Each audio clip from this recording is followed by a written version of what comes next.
जय माता दी, नमस्कार। आत्मा चैनल देख रहे सभी दर्शकों को नवरात्रि महापर्व की हार्दिक शुभकामनाएं। मैं अदिति आप सभी का स्वागत करती हूं फेस्टिवल स्टोरीज के इस नवरात्रि स्पेशल प्रोग्राम में, जहां हम आपको मां भगवती के 9 रूपों से अवगत करवा रहे हैं। आज नवरात्रि का चौथा दिन है, मां कुष्मांडा का दिन, और आज हम उनके पूजा विधि विधान के बारे में बताएंगे और मुलाकात करवाएंगे उनके सच्चे भक्तों से। तो देखते रहिए हमारे ये स्पेशल एपिसोड।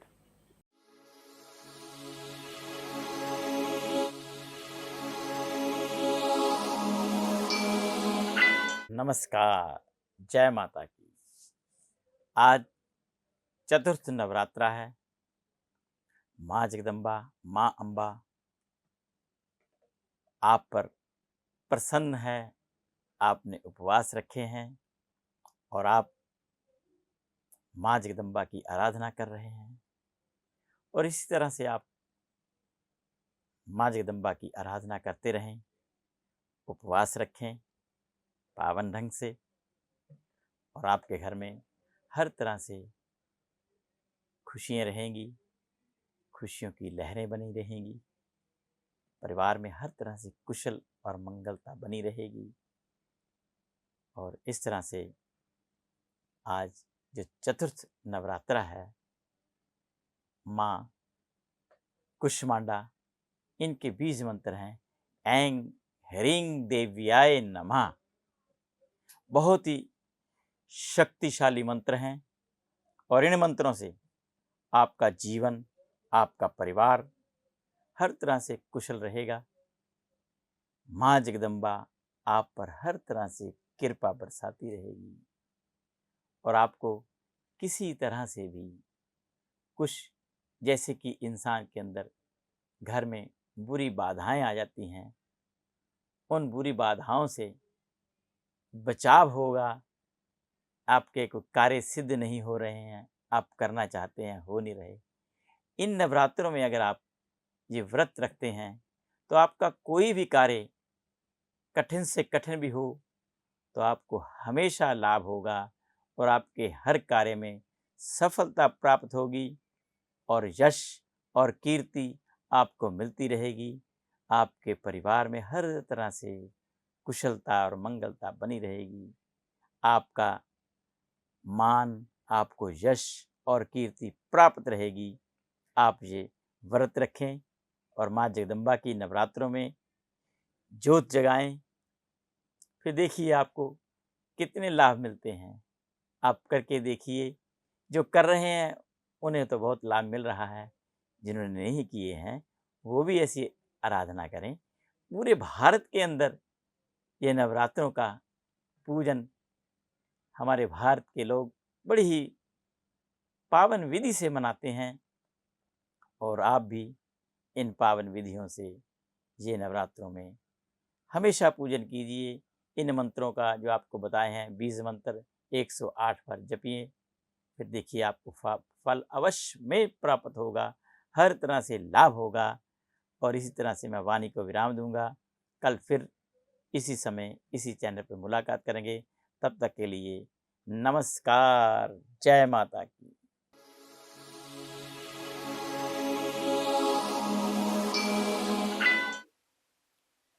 तो नीरू जी, आप बताइए, बचपन से आप नवरात्रि का व्रत रखती आ रही हैं, ठीक है? बिल्कुल। और नवरात्रि के व्रत में आप ज्यादातर क्या क्या करती हैं और लोग उसको कैसे लेते हैं, स्पेशली घर वाले हमारे? व्रत तो देखो बचपन से करते आ रहे हैं, जैसे मम्मी ने सिखाया वैसे ही करते आ रहे हैं। जी। और ज़्यादातर इसमें खाने में फलाहार होता है, जी। फ्रूट खाते हैं, और कुट्टू की रोटी बनती है, आलू पनीर की सब्जी होती है, पेठा भी खा सकते हैं इसमें।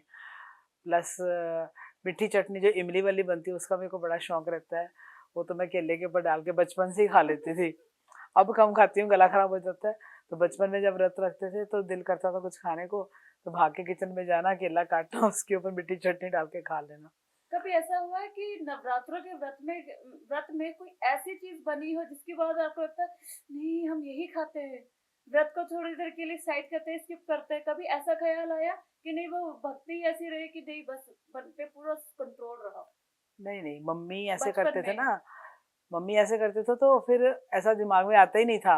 वो व्रत वाला खाना इतना टेस्टी बनता था, साबूदाने की खीर, साबूदाने की वो डाल के जो इसमें एक दो चीजें डलती हैं, वो आलू वगैरह डाल के वो भजिया सा बनाते थे मम्मी, वो इतना यम्मी होता था, इधर उधर ध्यान ही नहीं जाता था, बस वही खाते।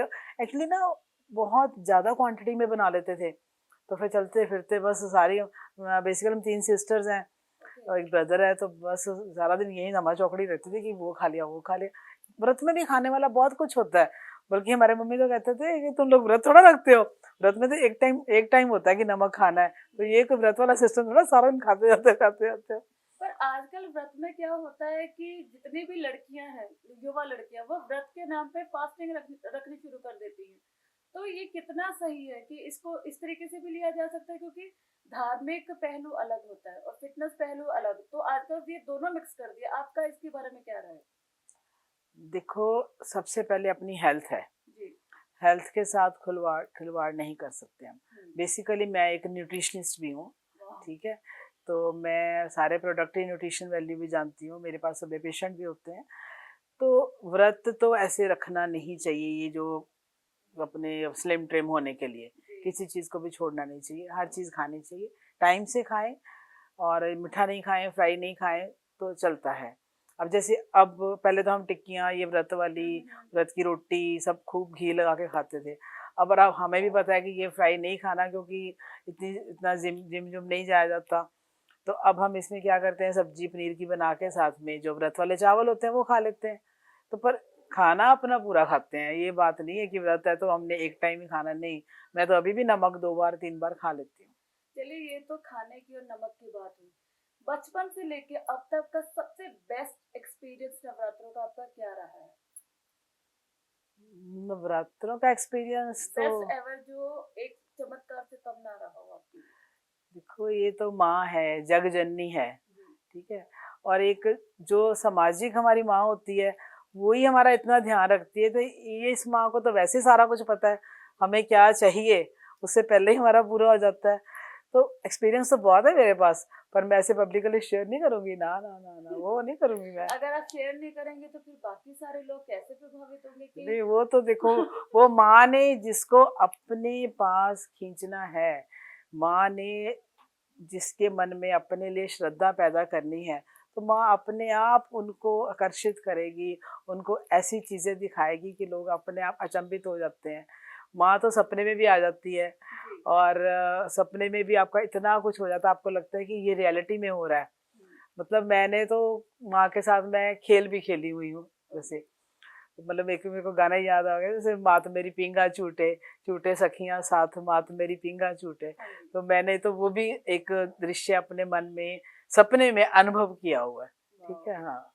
तो ऐसी माँ की कृपा है, तो मैं कहती हूँ सब दुनिया पे सारे जो लोग ये चैनल देख रहे हैं, सब पे ये माँ की कृपा हमेशा बनी रहे। तो मैम, कपड़ों को, परिधानों को लेके भी बात करें, ठीक है। जैसे खाने की बात हाँ करें ना, अब परिधानों वाली बात करें। ठीक है, फिर इसके बाद तैयारियों वाली। हाँ, तैयारियों वाली। ठीक है। खूब अच्छी सी क्लास लग रही है मेरी। एक ये परिधान, दूसरी तैयारी, तीसरा 2 सवाल, इसके बाद एंड। ओके, तो चल रहा है, ये तो हो गया खाने को लेकर। तो मैम, अब बात करते हैं नवरात्रि में परिधानों के बारे में, ठीक है? तो नवरात्रि में आप ज्यादातर माँ को कौन से परिधान पहनाते हैं, किस कलर के? या जैसे नवरात्रि में एक होता है कि हर देवी का अपना एक कलर होता है, तो आप उनको उसी हिसाब से वस्त्र का चढ़ावा चढ़ाते हैं, और आप क्या ज्यादातर वेयर करती है, आप क्या पहनती है? हम तो अपनी कबर्ड की ना नवरात्रों से पहले जैसे शराध होते हैं, तो उसमें हम कबर्ड की थोड़ी छांटी कर लेते हैं, जो वाइब्रेंट कलर्स होते हैं वो अलग रख लेते हैं, कुछ ड्रेसेस नई भी बन जाती हैं, और रेड येलो पिंक कलर ये माँ को बड़े पसंद है, और माँ का भी जो श्रृंगार होता है ज़्यादा रेड कलर में ही होता है, ठीक है, माँ के जो वस्त्र डाले जाते हैं वो रेड कलर के होते हैं। तो हमारी अपनी कोशिश भी होती है कि रेड येलो वस्त्र ही पहने जाएं। और अभी तो ये जो दुर्गा माता मंदिर में भी रोज आना होता है, शाम का प्रोग्राम भी सारा मैं ही करवाती हूँ वहाँ पे, रात का भी चौकी होती है, तो चेंज करके अलग अलग तरह के कपड़े, मतलब एक बड़ा ना आनंद सा होता है, ऐसे लगता है आपको घर में शादी है, हम सुबह भी तैयार हो रहे हैं, शाम को भी तैयार हो रहे हैं, मंदिर भी तैयार कर रहे हैं, तो बड़ा अच्छा सा एटमॉस्फेयर बना रहता है कि मतलब कि आपका एक्साइटमेंट लेवल इतना होता है कि शादी में और त्योहारों का मतलब सारा मिक्सअप बहुत बहुत मतलब एक मन में अजीब सी खुशी नहीं होती कि चलो अब ये करेंगे, इसके बाद ये करेंगे, ऐसे तैयार होना। वो ये अब नवरात्रों से शुरू हो जाता है, फिर दिवाली तक तो ऐसे ही चलता रहता है घर में, कितना एंजॉय करते हैं। तो ये एंजॉयमेंट वाला सेशन तो हमारा हुआ। अब इसके साथ ही हम आपसे जानना चाहेंगे कि आप अपने घर में नवरात्रि की तैयारियां कैसे करती है, क्या क्या आपकी प्लानिंग रहती है और प्लानिंग्स में क्या क्या अपडेट करते हैं, वो हम जानना चाहेंगे। अभी बस जैसे 2 दिन रह गए हैं श्राद्ध में, उसके बाद नवरात्रि से 1 दिन पहले शाम को मंदिर साफ करेंगे, माँ के नए वस्त्र लेके आते हैं जैसे, तो वो वस्त्र माँ को पहना के तैयार करते हैं, पूरा श्रृंगार करते हैं। और अगले दिन सुबह फिर मतलब अब सब जने व्रत नहीं रख पाते, जितनों ने भी व्रत रखना होता है व्रत का खाना उस हिसाब से अलग बनता है। और प्याज और लहसुन बिल्कुल भी यूज़ नहीं होता नवरात्रों में, ठीक है। और मतलब मन में चाम सा रहता है कि कुछ है जैसे आज घर में, तो एक उस चाम से क्या होता है, आपको एक फीलिंग आती है कि माँ हमारे घर में आई हुई है। जब ये आपको फीलिंग आ जाती है कि माँ हमारे घर में आई हुई है, वैसे तो 12 महीने 365 दिन माँ हमारे साथ होती है, तभी तो माँ की जोत जगती है ना। जब हमारे साथ है माँ तभी जोत जगती है। तो वो थोड़े जो 9 दिन होते हैं वो थोड़े ज़्यादा स्पेशल हो जाते हैं माँ के नवरात्रों के। बस मैं मतलब आपको एक्सप्लेन नहीं कर पा रही हूँ कि मन में बहुत खुशी रहती है। से लग रहा है कि आप कितनी ज्यादा एक्साइटेड है नवरात्रों के त्योहार को लेकर। So thank you so much ma'am, आपने अपना कीमती वक्त हमें दिया, डांडिया के बारे में बताइए, नवरात्रि के एक्साइटमेंट, तैयारी, खान पान, परिधान, सबके बारे में जो इन्फॉर्मेशन दी वो बहुत ही ज्यादा हमारे लिए प्रेशियस है। तो इसके साथ ही आत्मा चैनल की ओर से आपको बहुत बहुत धन्यवाद, नवरात्रि की ढेर सारी शुभकामनाएं। धन्यवाद। तो जैसा कि आप जानते हैं कि मैम ने हमें बहुत सारी अच्छी अच्छी बातें बताई नवरात्रि को लेके, और हमें परिधान के बारे में, व्रत के खाने को लेके, अपनी एक्साइटमेंट, तैयारी, हर चीज के बारे में बताया। तो ऐसे ही और भी बहुत सारे एपिसोड हम आपके साथ साझा करते रहेंगे। बने रहिए अदिति के साथ, आत्मा चैनल के साथ, और बनाए रखिए अपनी excitement. Thank you so much.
आत्मा चैनल देख रहे सभी दर्शकों का मैं जसप्रीत बहुत स्वागत करती हूँ। जैसे कि आपको पता है नवरात्रों का महापर्व चल रहा है और हम लोगों की प्रतिक्रिया लेने के लिए सबसे बातचीत करने की कोशिश कर रहे हैं कि माता के भक्त उनके दिल में क्या उनके लिए भावना है और वो कैसे नवरात्रे मनाते हैं। हमारे साथ आज मौजूद है अनीता देवर जी, उनसे बात करते हैं। नमस्कार। नमस्कार जी। जय क्या हाल चाल? ठीक है जी, बढ़िया। जय माता दी। सबसे जय पहले माता दी जी। कैसे कैसे नवरात्रे आप यहाँ पे मनाते हो? ऐसे ही हम वो 25 साल से मना रहे हैं। ऐसे ही सत्संग चलता है 4 बजे से लेकर 6 बजे तक और सारी संगत ऐसे ही आती है। कोई प्याज लहसुन कोई नहीं खा के आता, सब बिल्कुल शुद्ध, बच्चे भी शुद्ध आते हैं और महामाई का गुणगान करते हैं। भगवती माँ उनकी हर एक मनोकामना पूरी करती है। आम दिनों से नवरात्रे कैसे अलग है? ये अलग ही लगते हैं। इनमें तो कुछ ऐसा लगता है जैसे ये 8-9 दिन की हमारी शादी है। अच्छा जी। इतनी खुशी होती है हमारे को इन नवरात्रों की। महामाई का कोई ऐसा चमत्कार देखने को मिलता है नवरात्रों के दिनों में? कोई किसी भक्तजन ने आपको सुनाया हो कि महामाई की कृपा बरसी है हम पे, कोई ऐसा चमत्कार हुआ है? यहाँ सारी संगत के काम हुए हैं, जितने बैठे हैं आप उनसे पूछ सकते हैं। बच्चे भी ठीक हुए हैं और यहाँ पे शाम के टाइम पंजेबों की आवाज भी आती है माता रानी की। और अपने आप ही? अपने आप ही। जब यहाँ पे कोई होता नहीं तब भी आता? हाँ, मैं नीचे होती हूँ तो मैं क्या, कोई ऊपर गया है तो मैं ऊपर देखती हूँ तो कोई भी नहीं होता। अगर वैसे अगर हम किसी भी घर में अकेले होते हैं तो अगर ऐसे पायल की आवाज आए तो सारे डर जाते हैं, तो आप डरते घंटी नहीं? भी बजी अपने आप। मैं ना उस दिन मंदिर लेट होगी खोलने के लिए, 5-6 बज गए थे तो अपने आप घंटी बजी मंदिर की। अच्छा ये वैष्णो देवी से आई हुई घंटी है। अच्छा ये जी। खुद पे खुद बजी। मैंने कहा ऊपर शायद कोई आया, मैं आज लेट हो गई। जब मैं देखने आई तो घंटी पूरी हिल रही थी अच्छा। और कोई नहीं था क्या यहाँ। मानते हो कि ये चमत्कार से कम नहीं है? कम नहीं है। ये साक्षात भगवती महामाई बैठी है यहाँ पे। ये इतने लोगों के काम किए हैं। मैं कुछ नहीं करने वाली। मैं तो इन संगतों के चरणों की धूल हूँ। ये संगतों की बदौलत है और ये माँ है सबके काम करने वाली। जैसे कि आपने बोला कि यहाँ पे जो आते हैं भक्तजन आते हैं उनके साथ किसी न किसी के साथ कोई ना कोई चमत्कार हुआ। आपके साथ ऐसा कुछ हुआ है? मेरे साथ तो बहुत ही कुछ हुआ है। जैसे मैं कि अपनी पूरी जवानी इसके नाम लगा दी। जैसे कि कोई एक ऐसा चमत्कार बताइए जो हमारे मेरा दर्शक देख बेटा- के खुश हो जाए। मेरा बेटा था पीजीआई में दाखिल, छोटा सा था, इतना बड़ा। तो डॉक्टरों ने उनको डेड शो कर दिया था, ऊपर कपड़ा दे दिया था। उसका ऑपरेशन हुआ था किडनी का। तो डॉक्टर बोलते ये बिल्कुल जिंदा नहीं है। और मैं वहाँ पाठ कर रही है, मेरे पापा की तबीयत हालत खराब होगी, मम्मी पापा की। तो वो बोलते तू पाठ करती किसको मानती है, वो तो खत्म हो गया है तो किसको मानती। मैं क्या, नहीं वो मरा नहीं है, वो जिंदा है। माता रानी उसको जिंदा करेगी, मेरे को पाठ करने दो। मैंने आधा घंटा पाठ किया और डॉक्टर पीजीआई के हैरान हो गए कि ऊपर से कपड़ा उसका वाइट कलर का हिलने लग गया। ये तो बिल्कुल चमत्कार से कम नहीं है, बिल्कुल तो उन्होंने मुझे बुलाया कि इसकी माँ कौन सी है, डॉक्टरों ने। तो उन्होंने जब मेरे को अंदर लेके गए, मैं अपने बेटे को देख नहीं सकी, खून से भरा हुआ था, तो मैं वहीं गिर गई। फिर मेरी मम्मी को बुलाया, मेरे को उन्होंने बाहर, मेरे डैडी लेके आ गए। ये तो किसी चमत्कार से सच में कम नहीं है। तो जो माता के और भक्त देखो हैं फिर उन्होंने ये कहा था इनकी एक किडनी काम नहीं करेगी। अब मेरे बेटे की शादी भी होगी, 3 साल हो गए और दोनों किडनियां बेटे के पेट में उसमें है। इससे बड़ा चमत्कार मेरे लिए कोई नहीं है। बिल्कुल बिल्कुल बिल्कुल। वैसे भी कहा जाता है कि चमत्कार को नमस्कार है और जो अगर आंखों देखा चमत्कार मिल जाए तो महामाई की महिमा तो कोई भी गाएगा। बिल्कुल उसके बिल्कुल प्रॉपर ठीक है। जिम जाता है, जिम खोलने की भी तैयारी है उसकी। उसने पूरा जिम किया और जिम में पास भी हुआ वो। तो अभी कोई मैसेज देना चाहोगे महामाई के भक्तों के लिए? मैं भक्तों को यही बोलती हूँ कि सच्चे मन से सच्चे दिल से इसकी भक्ति करो, इसको मानो, तो ये कैसे नहीं काम करती। मतलब आपकी हर मनोकामना पूरी हो सकती है? मेरी तो हर मनोकामना पूरी होती है जी। अगर हम सच्चे मन से कुछ भी मांगते हैं महामाई से, अगर पूरी निष्ठा से हम ये व्रत रखते हैं, आपको लगता है कि पूरी तरह से हर मुराद पूरी होती है? बिल्कुल होती है जी, बिल्कुल आस मुराद पूरी होती है, मगर भाव होना चाहिए। कहते दुआ मंजूर होती है जो दुआ दिल से होती है। मुश्किल तो यही है कि दुआ मुश्किल से होती है। कमाल, बहुत अच्छा आपने बोला, बहुत अच्छा बोला। मैं उम्मीद करती हूँ कि हमारे दर्शक जो हैं इनका भक्ति भाव देख के बहुत खुद प्रसन्न हो रहे हो। तो आज हम आए हैं महामाई के दरबार में और भक्तों से बातचीत करते हैं कि उनका नवरात्रों के समय कैसा एक्सपीरियंस रहा है, क्या मनोभाव रहे हैं, और भक्तों से ही हम सीधी बातचीत करते हैं। नमस्कार मैम। नमस्कार मैम। आपका नाम? रेखा। रेखा जी, नवरात्रों के समय आपके साथ कोई ऐसा चमत्कार हुआ हो जो आप हमारे दर्शकों को बताना चाहती हो? हाँ जी, मैं पहली बारी आई सी माता ते पहली चौंकी भरी थी। मेरे घर दे बीमार सी, बहुत ज़्यादा दवाइयां खांदे सी। जो दूसरी चौंकी डॉक्टर दे गए, पहली चौंकी ते अंदर अंदर मेरे घर वाले दी दवाई अद्धी सुट गई, सवेर दी, दोपहर दी, रात दी। ते मेरी बेटी भी बीमार थी, मेरी बेटी बहुत ज़्यादा सती, मेरी बेटी भी ठीक हुई है इत्थे आके। मेरे घर दा सारा माता बोलो सारा पिंड सब कुछ होया, मैंने कोई चिंता नहीं सी, पता नहीं कैसे हो गया काम मेरा। ਤੇ ਉਸ ਦਿਨ ਤੋਂ ਬਾਅਦ ਤੁਹਾਡੇ ਘਰੇ ਸਭ ਕੁਝ ਠੀਕ ਹੋ ਗਿਆ? ठीक हो रहा है। ਤੁਸੀਂ ਕਿੰਨੇ ਚਿਰ ਤੋਂ ਇਹ ਨਵਰਾਤਰੇ ਦਾ ਵਰਤ ਰੱਖਦੇ ਆ ਰਹੇ ਹੋ? मैं तो काफ़ी देर दी रख दियां बरत तो। ਅੱਛਾ, ਤੇ ਮਤਲਬ ਤੁਸੀਂ ਕੀ ਹਰ ਵਾਰ ਨਵਰਾਤਰੇ ਵਿੱਚ ਕੀ ਕਰਨਾ ਪਸੰਦ ਕਰਦੇ ਹੋ? ਜ਼ਿਆਦਾਤਰ ਮਤਲਬ ਕਈ ਹੁੰਦੇ ਨਾ ਹਮੇਸ਼ਾ ਕੁਝ ਨਵਾਂ ਕਰਦੇ, ਤੁਸੀਂ ਨਵਾਂ ਕੀ ਕਰ ਰਹੇ ਹੋ? उस दिन मैं माता का पाठ कर दिया बस, और कुछ नहीं। ਮਾਤਾ ਦਾ ਪਾਠ। पूजा बस। ਹਾਂਜੀ, ਤਾਂ ਇਹਨਾਂ ਨੇ ਤਾਂ ਦੱਸ ਦਿੱਤਾ ਕਿ ਮਹਾਮਾਈ ਦੀ ਕਿਰਪਾ ਇਹਨਾਂ ਉੱਤੇ ਕਿੰਨੀ ਕੁ ਬਰਸੀ ਹੈ, ਇਹਨਾਂ ਦੀ ਫੈਮਿਲੀ ਦੇ ਉੱਤੇ ਕਿਵੇਂ ਅਨੁਕੰਪਾ ਉਹਨਾਂ ਦੀ ਰਹੀ ਹੈ, ਤੇ ਉਹ ਕਿਸ ਤਰੀਕੇ ਨਾਲ ਮਤਲਬ ਆਪਣੇ ਮਨੋਭਾਵ ਨੂੰ ਵਿਅਕਤ ਕਰਨੇ। ਇਹਦੇ ਨਾਲ ਹੀ ਆਪਾਂ ਤੁਹਾਨੂੰ ਹੋਰ ਵੀ ਲੋਕਾਂ ਨਾਲ ਮਿਲਵਾਵਾਂਗੇ। ਹੁਣ ਮਹਾਮਾਈ ਦੇ ਇੱਕ ਹੋਰ ਭਗਤ ਸਾਡੇ ਨਾਲ ਜੁੜੇ ਨੇ ਤੇ ਅਸੀਂ ਉਹਨਾਂ ਨਾਲ ਗੱਲਬਾਤ ਕਰਦੇ ਹਾਂ ਮਹਾਨਵਰਾਤਰਿਆਂ ਦੇ ਬਾਰੇ ਤੇ ਉਹਨਾਂ ਦੇ ਐਕਸਪੀਰੀਅੰਸ ਬਾਰੇ ਪੁੱਛਦੇ ਆ ਤੇ ਉਹ ਮਨਾਉਂਦੇ ਹਰ ਸਾਲ ਕਿਵੇਂ ਨੇ, ਇਹਦੇ ਬਾਰੇ ਵੀ ਗੱਲਬਾਤ ਕਰਦੇ ਹਾਂ। ਨਮਸਕਾਰ ਮੈਮ। ਨਮਸਕਾਰ। ਜੈ ਤੁਹਾਡਾ ਮਾਤਾ ਦੀ ਜੀ। ਤੁਹਾਡਾ ਨਾਮ? शिवाली। ਹਾਂਜੀ ਸ਼ਿਵਾਨੀ ਜੀ, ਇਹ ਦੱਸੋ ਤਾਂ ਕਿ ਤੁਹਾਡੇ ਨਾਲ ਕੋਈ ਅਜਿਹਾ ਚਮਤਕਾਰ ਹੋਇਆ ਹੋਵੇ ਜੋ ਤੁਸੀਂ ਸਾਡੇ ਦਰਸ਼ਕਾਂ ਨਾਲ ਸਾਂਝਾ ਕਰਨਾ ਚਾਹੁੰਦੇ ਹੋ? ਹਾਂਜੀ, ਮੇਰੇ ਨਾਲ ਤਾਂ ਬਹੁਤ ਵੱਡੇ ਚਮਤਕਾਰ ਹੋਏ ਹੋਏ। ਮਹਾਰਾਣੀ ਦੀ ਕਿਰਪਾ ਹੈ ਕਿ ਜਿਸ ਦਿਨ ਮੈਂ ਇਸ ਦਰਬਾਰ ਤੇ ਆ ਰਹੀ ਸੀਗੀ ਤੇ ਬਿਲਕੁਲ ਕੱਖਾਂ ਤੋਂ ਹੌਲੀ ਸੀਗੀ। ਅੱਜ ਮੈਨੂੰ ਮਾਂ ਨੇ ਇੰਨਾ ਕੁਝ ਦੇਤਾ ਨਾ, ਮੇਰੇ ਬੱਚੇ ਵੀ ਵਿਆਹੇ ਗਏ, ਮੇਰਾ ਘਰ-ਬਾਰ ਵੀ ਬਣ ਗਿਆ, ਸਭ ਕੁਝ ਹੋ ਗਿਆ ਇਸ ਮਹਾਮਾਈ ਦੇ ਚਰਨਾਂ ਦੇ ਵਿੱਚ ਲੱਗ ਕੇ। ਮੈਨੂੰ ਬਹੁਤ ਕੁਝ ਮਿਲਿਆ ਜੀ। ਤੇ ਤੁਸੀਂ ਹਰ ਸਾਲ ਕੀ ਕਰਦੇ ਹੋ ਨਵਰਾਤਰਿਆਂ ਦੇ ਬਸ ਵਿੱਚ? ਨਵਰਾਤਰੇ ਦੇ ਮਹਾਮਾਈ ਦੇ ਭਜਨ ਗਾਈਦੇ ਆ, ਮਹਾਮਾਈ ਦੇ ਦਰਬਾਰ ਤੇ ਆਈਦਾ ਬਸ। ਤੇ ਕਿੰਨੇ ਸਾਲਾਂ ਤੋਂ ਤੁਸੀਂ ਇਹ ਵਰਤ ਕਰਦੇ ਆ ਰਹੇ ਹੋ? ਹੋ ਗਏ 15-20 ਸਾਲ।